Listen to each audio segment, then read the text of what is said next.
Chers vous tous, c'est dimanche matin.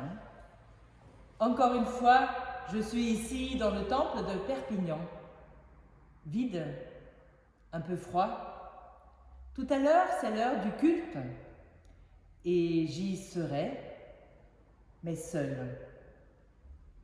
Cependant, je ne suis pas vraiment seule. Nous pouvons être en communion, chacun, chacune, là où elle ou il se trouve. Nous pouvons lire les textes bibliques proposés pour aujourd'hui, le psaume 130, chanter ou prier les cantiques. Nous serons alors en communion. Voici la prédication que je voulais vous donner à Amélie, à Collioure, à Perpignan. Aujourd'hui, elle est sur un texte très long. C'est presque tout le chapitre 11 de l'Évangile selon Jean. Je vous le lis d'abord. Seigneur, nous voici rassemblés autour du monde, rassemblés avec tant de chrétiens qui lisent ce texte, qui sont à l'écoute de ta parole. Nous te prions, envoie ton Saint-Esprit pour ouvrir nos esprits, pour ouvrir nos intelligences, ouvrir nos cœurs, pour recevoir les paroles que nous allons lire maintenant, les paroles, tes paroles de vie dans nos vies. Amen. Donc, dans l'Évangile selon Jean, chapitre 11, les versets 1 à 46. Il y avait un homme malade, c'était Lazare de Béthanie, le village de Marie et de sa sœur Marthe. Marie était celle qui versa du parfum sur les pieds du Seigneur et qui les essuyait avec ses cheveux. C'était son frère Lazare qui était malade. Les sœurs envoyèrent dire à Jésus, « Seigneur, celui que tu aimes est malade. » À cette nouvelle, Jésus dit, « Cette maladie n'aboutira pas à la mort, mais elle servira à la gloire de Dieu, afin qu'à travers elle, la gloire du Fils de Dieu soit révélée. » Or, Jésus aimait Marthe, sa sœur et Lazare. Quand il eut appris que Lazare était malade, il resta encore 2 jours à l'endroit où il était.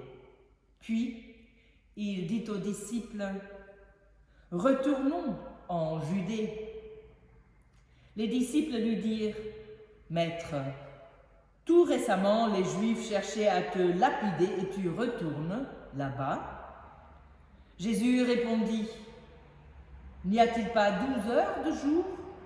Si quelqu'un marche pendant le jour, il ne trébuche pas parce qu'il voit la lumière de ce monde, mais si quelqu'un marche pendant la nuit, il trébuche parce que la lumière n'est pas en lui. » Après ces paroles, il leur dit, « Notre ami Lazare s'est endormi, mais je vais aller le réveiller. » Les disciples lui dirent, « Seigneur, s'il s'est endormi, il sera guéri. » En fait, Jésus avait parlé de la mort de Lazare, mais ils crurent qu'il parlait de l'assoupissement du sommeil. Jésus leur dit alors ouvertement, « Lazare est mort. Et à cause de vous, afin que vous croyiez, je me réjouis de ce que je n'étais pas là, mais allons vers lui. » Là-dessus, Thomas, appelé Didyme, dit aux autres disciples, « Allons-y, nous aussi, afin de mourir avec lui. »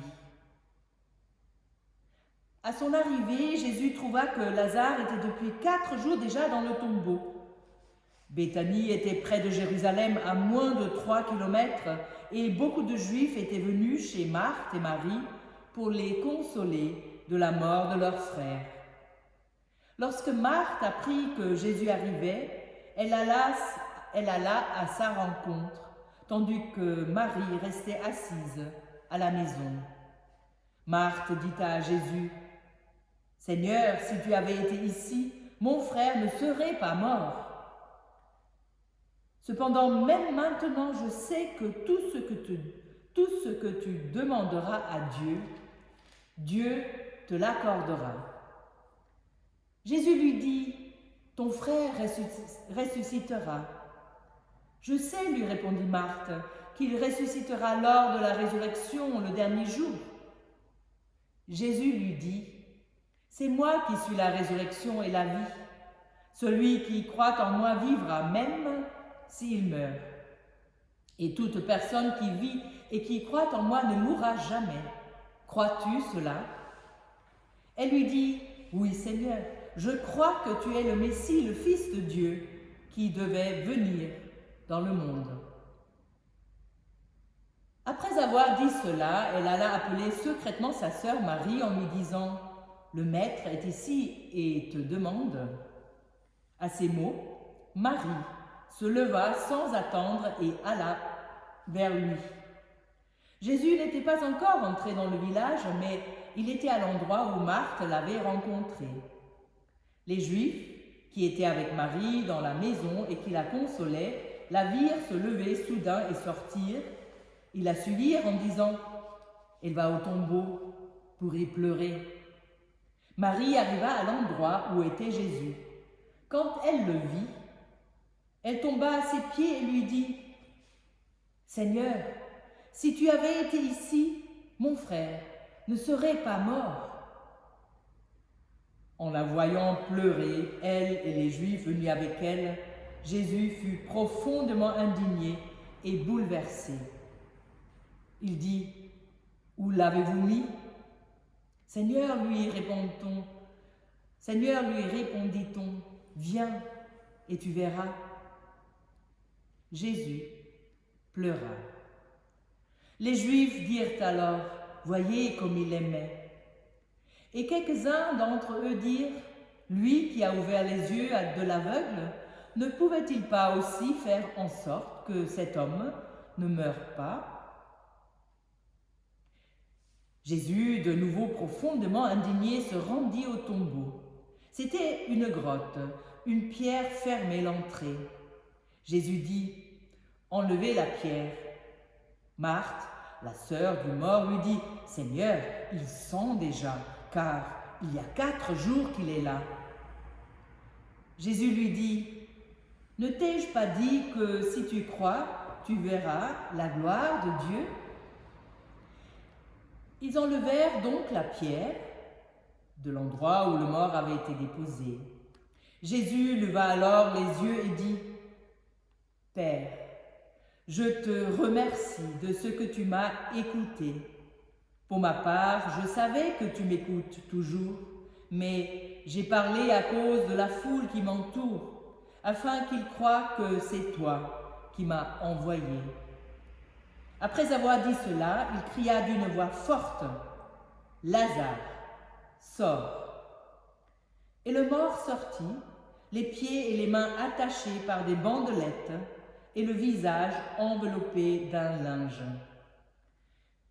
Jésus leur dit, « Détachez-le et laissez-le s'en aller. » Beaucoup de Juifs qui étaient venus auprès de Marie et qui virent ce que Jésus avait fait, crurent en lui.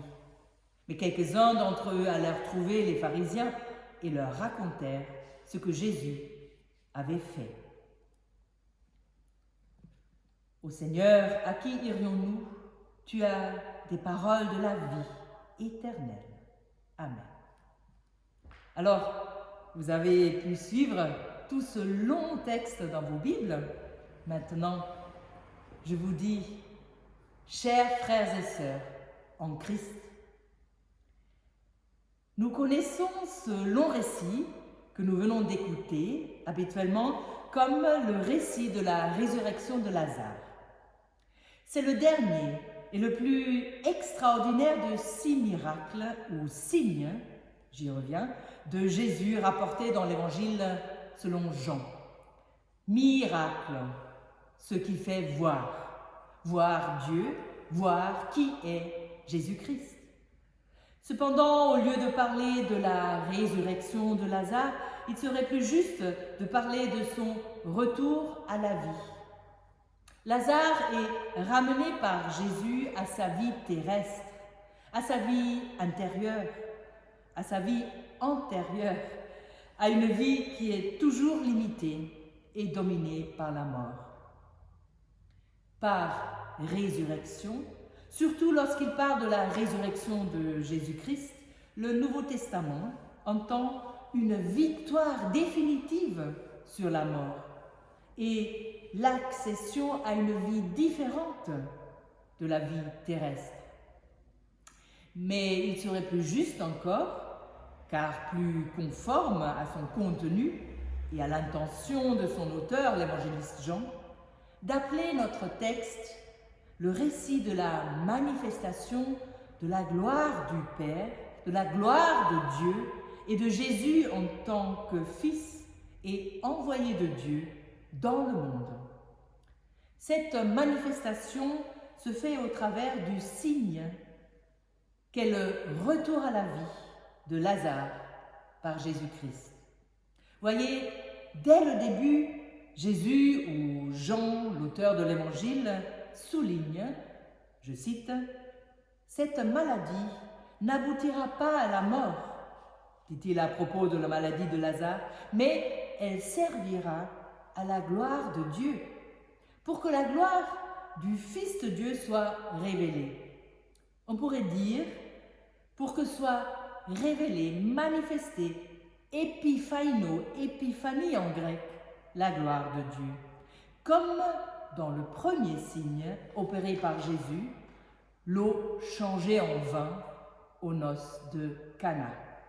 Là aussi, Jean l'évangéliste écrit de la manifestation de la gloire de Jésus-Christ en Jean 2, verset 11, et de la foi de ses disciples qui en résulte.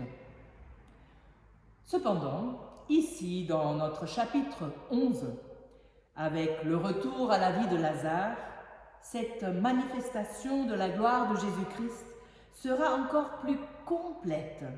« Je suis la résurrection et la vie. Celui qui croit en moi, même s'il meurt, vivra, déclarera-t-il au verset 25. Ici, Jésus se manifeste comme la résurrection et la vie. Nous y reviendrons. Dans la présentation de l'Évangile selon Jean, le signe du retour à la vie de Lazare représente alors une pause, une parenthèse.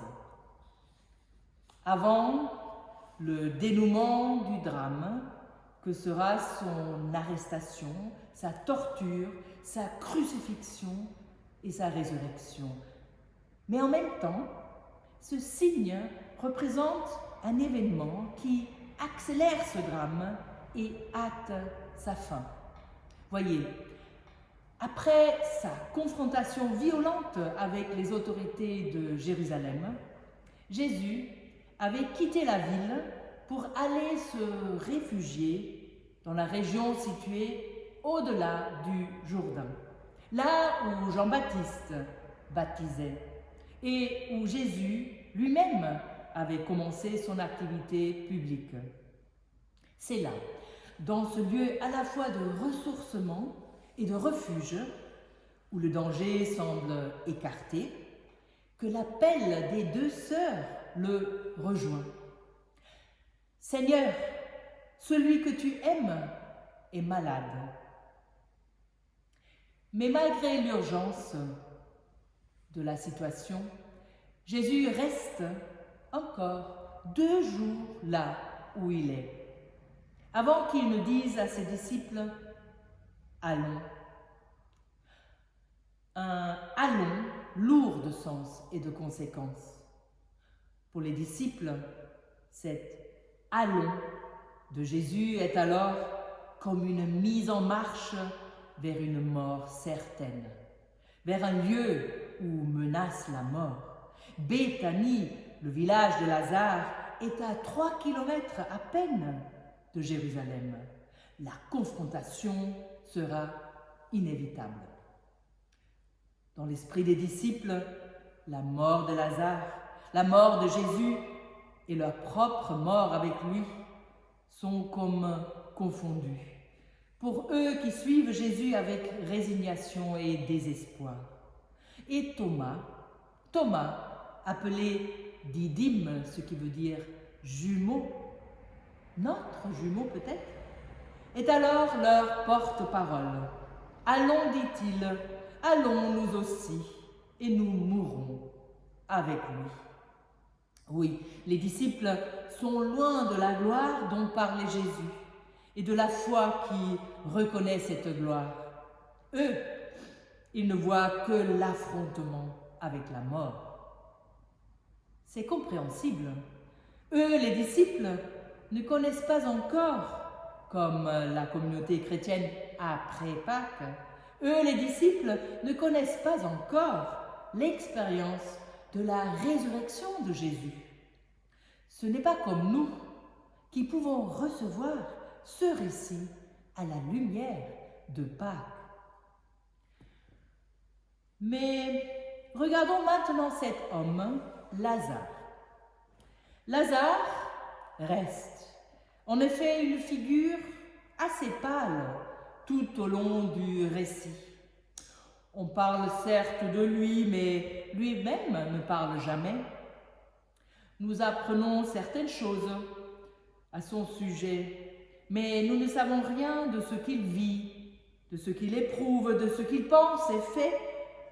Rien de ses joies, de ses espoirs, de ses peurs, de ses souffrances. Son nom, Lazare, de l'hébreu Eliezer, qui signifie « à qui Dieu vient en aide », accentue encore sa passivité. Il est l'être humain dans sa faiblesse et sa vulnérabilité qui dépend entièrement de Dieu. Cette figure de Lazare ne nous renverrait-elle pas, d'une certaine manière, à celle de Jésus-Christ, vivant et partageant notre humanité? Cependant, elle nous renvoie avant tout à chacun de nous, à la fois à notre fragilité face à la maladie et la mort, et à notre dépendance totale à l'égard de Dieu. Ne sommes-nous pas tous, comme le disait le théologien du IIe siècle, Origène, des Lazares, mais des Lazares aimés de Dieu, des Lazares aimés de Jésus-Christ? Lazare, donc, reste une figure en retrait, fragile, dépendante. Ces deux sœurs, par contre, ont plus de relief et de couleur. En contrepoint aux disciples à la fois chancelantes, les deux sœurs, Marthe et Marie, sont deux figures de la foi, mais deux figures bien contrastées. Allons voir. Marthe va à la rencontre de Jésus, laissant Marie à la maison, figée et enfermée dans son chagrin. L'échange entre Marthe et Jésus est bref, mais dense. « Seigneur, si tu avais été là, mon frère ne serait pas mort. » C'est presque un reproche. De toute évidence, c'est un cri de chagrin. Et peut-être est-ce aussi l'étincelle d'une espérance folle. Je cite, « Maintenant encore, je sais que tout ce que tu demanderas à Dieu, Dieu te le donnera, dit-elle au verset 22. Marie saisit cette unité profonde de Dieu le Père et de Jésus-Christ. Et elle est prête à accueillir avec foi la parole que Jésus va lui dire, prête à évoluer dans sa propre foi. D'une foi traditionnelle, dans la résurrection finale des morts, elle passe à une foi plus radicale, centrée sur la personne et la parole de Jésus-Christ. Lorsque Jésus déclare, je cite le verset 25, « Je suis la résurrection et la vie. Celui qui croit en moi, même s'il meurt, vivra. Et quiconque vit et croit en moi ne mourra jamais. » À ce moment, elle peut répondre sans hésiter « Je crois » et confesser Jésus comme le Messie qui accomplit l'attente d'Israël et comme le Fils de Dieu qui révèle son Père et qui fait son œuvre. Oui, Seigneur, je crois que tu es le Messie, le Fils de Dieu. Lisons-nous au verset 27. Et Marie aussi va à la rencontre de Jésus, quand sa sœur l'a fait appeler. L'échange entre Jésus et Marie commence avec les mêmes paroles. Je vous lis au verset 32. « Seigneur, si tu avais été ici, mon frère ne serait pas mort. » Mais ces paroles n'ouvrent pas sur d'autres paroles. Marie, après être tombée aux pieds de Jésus, s'effondre en larmes, comme les personnes qui sont venues avec elle comme les personnes qui sont venues pour être auprès des deux sœurs d'ailleurs. Elle pleure, se lamente sur ce grand malheur de la mort. Et Jésus, non plus, ne parle pas. Il frémit intérieurement, il est littéralement violemment ému, de colère ou d'indignation. Il est troublé et il pleure, lui aussi. Mais voyez, c'est très intriguant. Le mot « pleurer » utilisé ici par Jésus n'est pas le même en grec qui est utilisé pour Marie et pour ses proches. Pour Jésus est utilisé le mot « dacruo » qui signifie « éclater en larmes » et c'est un mot unique dans toute la Bible. Pour les autres, c'est le mot « klaio », se lamenter, pleurer sur, qu'on trouve souvent, comme pour dire « les pleurs de Jésus sont des pleurs d'une profonde compassion, des larmes d'amour. » N'est-ce pas cette compassion de Dieu qui prend notre condition humaine, exprimée par exemple dans l'épître aux Philippiens? Jésus-Christ, qui était de condition divine, a pris notre condition humaine. Oui, Dieu est avec l'humain, dans son désarroi et dans son combat contre la mort et la maladie. Puis, pris de compassion, Jésus se rend au tombeau de son ami Lazare. Et voyant l'effroi de Marthe devant le tombeau, contenant le corps déjà en décomposition de son frère, « Il sent déjà !» s'exclame-t-elle au verset 39. Jésus non seulement invite celle-ci à se ressaisir, lui disant « Ne t'ai-je pas dit que si tu crois, tu verras la gloire de Dieu ?» mais il semble encore se ressaisir lui-même. Sa prière est action de grâce que le Fils adresse à son Père. Son cri « Lazare, sors !» rappelle la guérison de l'infirme près de la piscine de Bethesda, chapitre 5 de ce même évangile, quand Jésus avait proclamé, je cite, « En vérité, je vous le dis, l'heure vient, et elle est déjà là, où les morts entendront la voix du Fils de Dieu, et ceux qui l'auront entendu vivront. Oui, l'heure est là. où Jésus met en œuvre ce qu'il avait annoncé juste avant son chemin de passion qu'il devra subir à Jérusalem. Tout en étant le récit de la manifestation de la gloire de Dieu et de Jésus, son Fils et son envoyé, le récit du retour à la vie de Lazare est donc traversé de tensions. Il y a d'une part la tension entre la foi chancelante des disciples confrontés à la mort et la foi pascale affirmée de la communauté chrétienne représentée par Marthe, confessant la gloire de Jésus-Christ. D'autre part, il y a la tension entre Marthe et Marie, entre la foi affirmée et assurée et la foi blessée, criante, pleurante. Alors, si l'évangéliste Jean nous invite à lire ce récit du retour à la vie de Lazare comme une épiphanie, comme une manifestation, une révélation de la gloire de Jésus-Christ qui appelle à la foi, ce sont aussi ces tensions qui lui donnent sa force et sa faveur, sa force et sa saveur.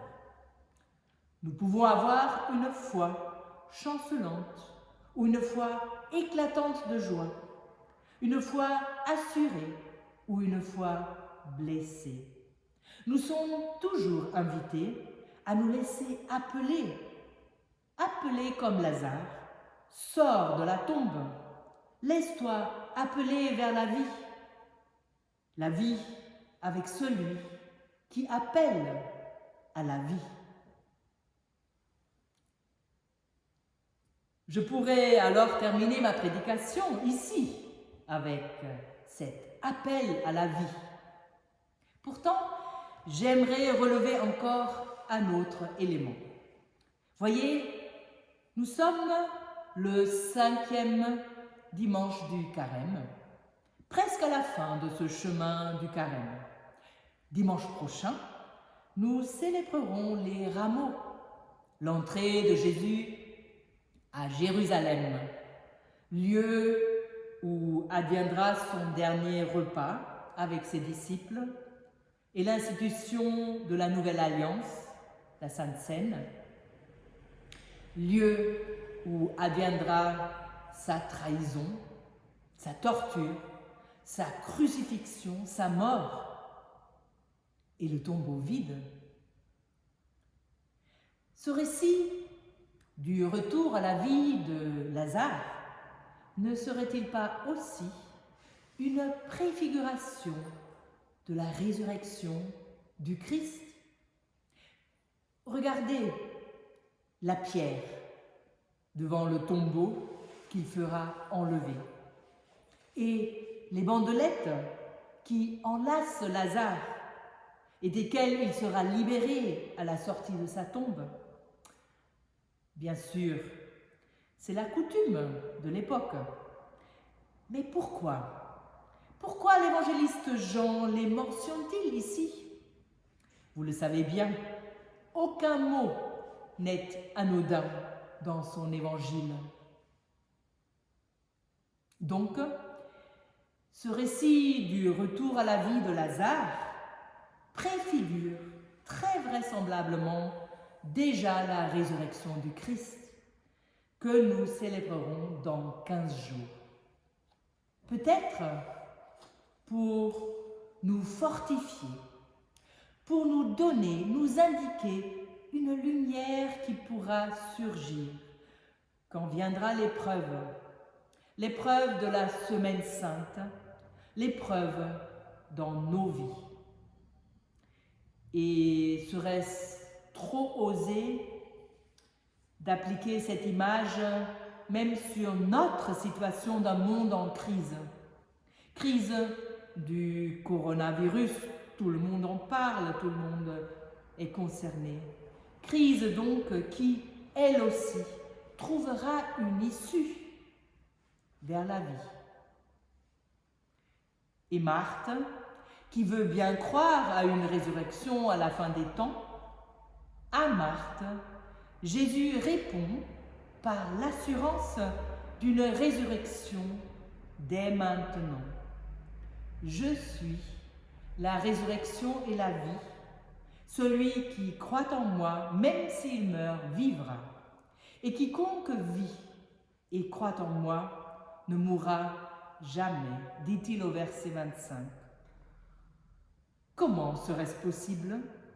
Comment Jésus peut-il passer d'une résurrection à la fin des temps à une résurrection aujourd'hui? Voyez, ce lien entre les deux types de résurrection, ce lien se trouve en sa personne qui dit « Je suis la résurrection et la vie ». Résurrection et vie sont unies. Jésus est la vie aujourd'hui et il est la vie, même dans la mort. Et si je peux croire en cela, si je peux avoir confiance en lui, si je peux lui donner ma confiance, alors je vis. La foi est assimilée à la vie. Confiance en lui égale vie. Je suis la résurrection et la vie. Celui qui croit en moi, même s'il meurt, vivra. Voici donc l'appel à la confiance en lui. Voici l'appel à l'abandon confiant à la foi. Voici l'appel à la vie, avec, par lui, Jésus-Christ. Avec Marthe, avec Marie, avec les disciples. Amen.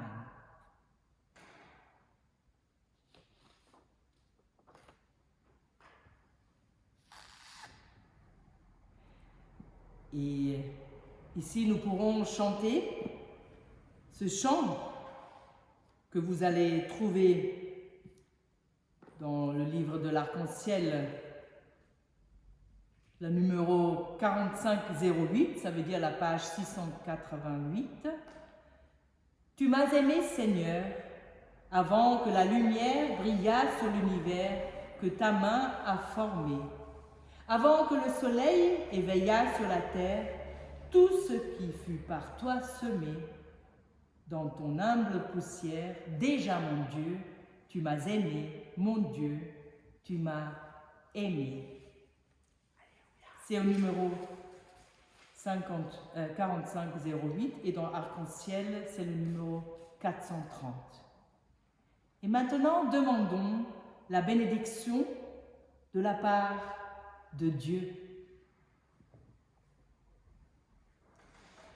Que le Seigneur vous bénisse et vous garde, le Père, le Fils, le Saint-Esprit. Que le Seigneur fasse rayonner sur vous son regard et vous accorde sa grâce.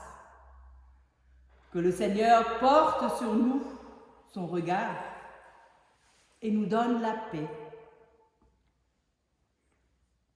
Oui, Dieu vous bénit, le Père, le Fils, le Saint-Esprit. Amen.